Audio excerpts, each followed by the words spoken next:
नमस्कार दोस्तों। आज की इस वीडियो में हम बात करने वाले हैं कि हमें डॉग रखना चाहिए या एक कैट रखना चाहिए। काफ़ी जो लोग पेट रखना चाह रहे हैं अपने घर में वो इन दोनों में बहुत ज़्यादा कंफ्यूज रहते हैं। अगर ओवरऑल बात की जाए तो कैट का मेंटेनेंस कम आता है, कैट को ज़्यादा स्पेस भी नहीं चाहिए होता, इसलिए लोग कैट प्रेफर करते हैं। लेकिन क्या कैट रखना आपके लिए एक सही डिसीजन है या एक गलत डिसीजन भी साबित हो सकता है, इसके बारे में डिटेल में बात करते हैं। तो यदि आप इस चैनल पे पहली बार आए हैं तो सब्सक्राइब जरूर कर लेना और जुड़ जाइए हमारी डॉग जर्नी और एनिमल जर्नी के साथ। इस चैनल पे आपको एनिमल से रिलेटेड ऐसी ऐसी इन्फॉर्मेशन दी जाएगी जो शायद ही आपके लिए कोई लेकर आएगा। अब पेट जो पाले जाते हैं वर्ल्ड वाइड, उनमें सबसे ज़्यादा जो पॉपुलर है वो या तो डॉग है या कैट है। ठीक है, डॉग ज़्यादा लोग प्रेफर करते हैं, कैट थोड़ा कम है। मतलब ऐसा नहीं है कि बहुत कम है, लेकिन हाँ 19-20 का अंतर रहता है। अब कैट में कंफ्यूजन बहुत ज़्यादा होता है कि हम डॉग रखें या कैट रखें। इंडिया के अंदर तो ऐसा है कि कैट का चलन ही चल गया है। एक टाइम था जब डॉग बहुत ज़्यादा लोग रखना चाह रहे थे, लेकिन आज के टाइम में लोग कैट रखना ज़्यादा प्रेफर करते हैं, क्योंकि एक तो उसको स्पेस कम चाहिए होता है, फिर उसका मेंटेनेंस भी कम आता है। लेकिन आपको ये समझना पड़ेगा कि जो डॉग हैं वो इतने ज़्यादा डोमेस्टिक हो चुके हैं, इतने ज़्यादा ह्यूमन फ्रेंडली हो चुके हैं या फैमिलियर हो चुके हैं कि उनके बराबर कैट नहीं कर सकती। कैट उनकी बराबरी कभी भी नहीं कर सकती। कैट आज भी वाइल्ड एनिमल है। एक केस आया था ऑस्ट्रेलिया के अंदर, जहाँ पे एक छोटे बच्चे को, एक ओनर का छोटा बच्चा था जो 1 साल का भी नहीं था, उसको उसी की ही ओनर की जो कैट थी उन्होंने नोच के खा लिया। आप कुछ लोग ये बोलेंगे कि ये केस तो डॉग के भी आते हैं, लेकिन डॉग के जब आते हैं जब आप डॉग के बिहेवियर के साथ छेड़छानी करते हो, जब आप डॉग को सही तरीके से ग्रूम नहीं करते हो और ट्रेंड नहीं करते हो या सोशलाइज नहीं करते हो, वो आपकी गलती की वजह से आते हैं। लेकिन कैट एक प्योर वाइल्ड एनिमल है। आप भले ही उसको कितना डोमेस्टिक बना लीजिए, लेकिन कहीं ना कहीं उसको एक मौका मिलने पे वो अटैक कर सकती है जो उससे छोटे या कमजोर हैं उन पे। आपने देखा होगा कि कैट जब बीमार होती है, जब आप उसको इंजेक्शन लगवाने जाते हैं, तो वो उस समय इतनी ज़्यादा एग्रेसिव होती है कि उसके सामने कुछ नहीं दिखता, क्या उसके सामने ओनर खड़े हैं या नहीं खड़े, वो ओनर को भी बाइट कर लेती है। काफ़ी वेटनेरियंस ऐसे हैं जो मेरे एरिया के अंदर हैं या मैंने जिससे बात की है, जो मेरे ग्रुप के अंदर है, उन्होंने भी यही मेरे को बताया कि जो कैट है उसके अटैक सबसे ज़्यादा आते हैं ओनर के ऊपर। स्ट्रेंजर पे अटैक करे, डॉक्टर है उस पे अटैक करे, वो समझ में आता है, लेकिन ओनर के ऊपर बहुत ज़्यादा अटैक कर देती हैं कैट। और ऐसा नहीं है कि बाइट करके छोड़ दिया, बहुत बुरी तरीके से जख्मी कर देती है। पूरा का पूरा उसका फेस जो है नोच लेती है। ऐसे काफ़ी केस आए हैं। डॉग में क्या होता है, डॉग को आप इंजेक्शन लगवा रहे हो, पहली बात तो काफ़ी डॉग ऐसे होते हैं जो चुपचाप लगवा लेते हैं पकड़ के। कुछ डॉग ऐसे होते हैं जो नहीं लगवा पाते। ठीक है, उनको क्या होता है कि वो ओनर को या तो हल्का सा डराएंगे, कोई कोई गुस्से में आके बाइट भी कर लेगा, लेकिन इतनी बुरी तरीके से नहीं करता है कि अपने ओनर को पूरी तरीके से घायल कर दे। वो केवल डर के मारे में हल्का सा काटता है कि मुझे छोड़ दो, मुझे इंजेक्शन नहीं लगवाना। लेकिन कैट का ऐसा नहीं है। कैट को समझ में आ गया कि उसको दर्द होने वाला है या उसका ओनर उसके साथ कुछ ऐसा कर रहा है जिससे उसको दर्द होगा, इंजेक्शन लगवाना या मारना पीटना, तो कैट तुरंत अटैक कर देगी अपनी सेफ्टी के लिए, फिर भले ही वो ओनर ही क्यों ना हो। अच्छा, एक बात और मैं आपको बताता हूँ कि डॉग जो होता है ना, जब आप उसको खाना देते हो तो उसके लिए आप भगवान हो। वो आपके लिए सब कुछ करने को तैयार है, इतना लॉयल है कि मरने को भी तैयार है। कैट आपको कभी भगवान नहीं मानती। कैट को आप कितना ही खाना खिला दीजिए, कितने ही अच्छे से खाना खिला दीजिए, ठीक है, वो आपके साथ अच्छे कंपेनियन के रूप में रहेगी, लेकिन अगर उसको मौका मिलेगा तो वो अपना बिहेवियर भी चेंज करेगी। वो अपनी मर्जी के मालिक खुद है, वो खुद ही अपने आप को भगवान समझते हैं। दूसरी बात आती है कि एक टाइम आता है जब कैट या डॉग एडल्ट होते हैं, तो उनका जब मैटिंग का टाइम आता है, उनके हार्मोन्स चेंज होते हैं।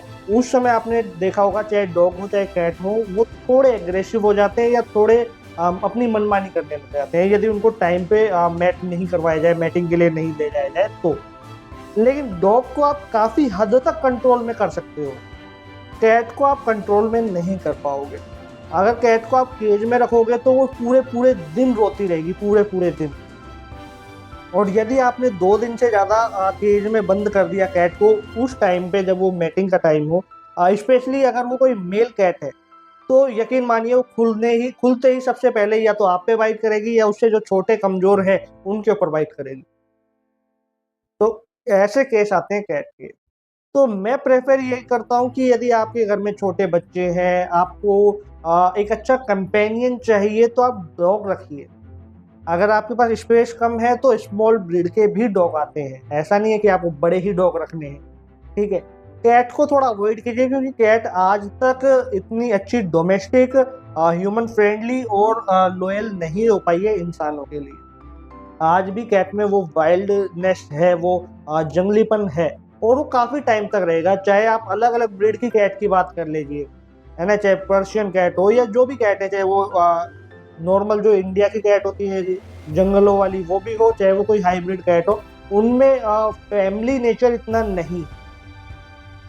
अब जो कैट ओनर है वो थोड़े नाराज जरूर हो सकते हैं इस बात को लेके, लेकिन मैं उनके लिए भी बता दूं, या जो लोग कैट रखना चाह रहे हैं उनके लिए बता दूं, आप कैट इस सिचुएशन में रख सकते हैं जब एक प्रॉपर पर्सन उसके पास हमेशा रहे जो उसको कंट्रोल कर पाएगा। छोटे बच्चे यदि घर के अंदर हैं और आपको बाहर जाना है तो आप डॉग को सेफली छोड़ के जा सकते हो बच्चों के पास, कैट को नहीं छोड़ के जा सकते। तो यदि आपके घर में छोटे बच्चे हैं 5 साल से कम उम्र के, तो आपको कैट नहीं रखनी चाहिए। अगर आपने ले ली है तो इस बात का ध्यान रखें कि कोई एक अडल्ट पर्सन कैट के पास होना चाहिए या आपके छोटे बच्चों के पास हमेशा रहना चाहिए। कैट आप जब रख सकते हैं जब आप एक सिंगल पर्सन है या एक दो जने घर में रहते हैं, है ना, और एक अगर बाहर जा रहा है तो एक घर में हमें रहेगा, दूसरा जा रहा है तो जो पहला है वो, यानी घर में कोई ना कोई हमेशा रहेगा कैट की देखभाल के लिए, ठीक है। और वो इतना स्ट्रोंग होना चाहिए मेंटली कि अगर कैट डराने की कोशिश करे तो वो डरे, क्योंकि कैट कई बार ऐसा देखा जाता है कि रात को डराने की कोशिश करती है, रात में वो ज़्यादा एग्रेसिव हो जाती है। अगर आप मेंटली डर गए तो हो सकता है कैट अटैक कर दे, क्योंकि कैट का ये नेचर होता है कि वो पहले चेक करती है कि मैं इस पर अटैक कर सकती हूँ या नहीं। यदि कैट को समझ में आ गया कि वो सेफली आप पे या आपके घर में किसी पे अटैक कर सकती है तो वो कर देगी। इसलिए मेंटली स्ट्रांग होना बहुत जरूरी है कि कैट यदि थोड़ा बहुत भी एग्रेशन दिखाए तो आप कंट्रोल कर सके। और कैट के ट्रेनर भी आज इंडिया में है, ऐसा नहीं है कि डॉग के ही ट्रेनर है, कैट के भी बहुत अच्छे ट्रेनर है, तो आप ट्रेनर जरूर हायर करें। आप नॉर्मल डॉग जैसे लैब्राडोर या गोल्डन रिट्रीवर के लिए ट्रेनर रखें या नहीं रखें कोई दिक्कत नहीं है, लेकिन हाँ कैट के लिए आपको जरूर एक ट्रेनर हायर करना चाहिए, ठीक है। आप बेफिक्र होकर लेब्राडोर या गोल्डन रिट्रीवर जैसी ब्रीड रख सकते हैं, कैट नहीं रख सकते। तो कैट रखने से पहले आपको बहुत सारी चीज़ों का ध्यान रखना पड़ेगा। अच्छा, एक चीज़ और है, जो डॉग है अगर आप वेजिटेरियन बना के रखते हैं तो डॉग आराम से वेज पे चल जाएगा, ऐसे कोई दिक्कत नहीं है कि उसको नॉन वेज ही देना है। मेरे जितने भी डॉग हैं आपने बीच बीच में मेरे वीडियोस में देखा होगा, मेरा जो रॉटवीलर है वो प्योर वेजिटेरियन, उसको नॉन वेज नहीं दिया जाता, ठीक है। तो डॉग को अगर आप वेज देते हैं नॉन वेज नहीं देते तो भी वो कंफर्टेबली रहेगा, लेकिन कैट के अंदर ऐसा नहीं है, कैट को नॉन वेज देना ही पड़ेगा। आप कुछ पैकेट फूड आते हैं कैट के जिनमें नॉन वेज पहले से ही आता है, वो भी ठीक है, लेकिन वो आप लंबे टाइम तक नहीं चला सकते, क्योंकि अगर आप लंबे टाइम तक चलाएंगे तो कैट खाना बंद कर देगी, ठीक है। तो बीच बीच में आपको कैट को नॉनवेज देना ही पड़ेगा। अगर आपके घर में नॉनवेज अलाउड नहीं है तो आपको वैसे ही कैट नहीं रखनी चाहिए।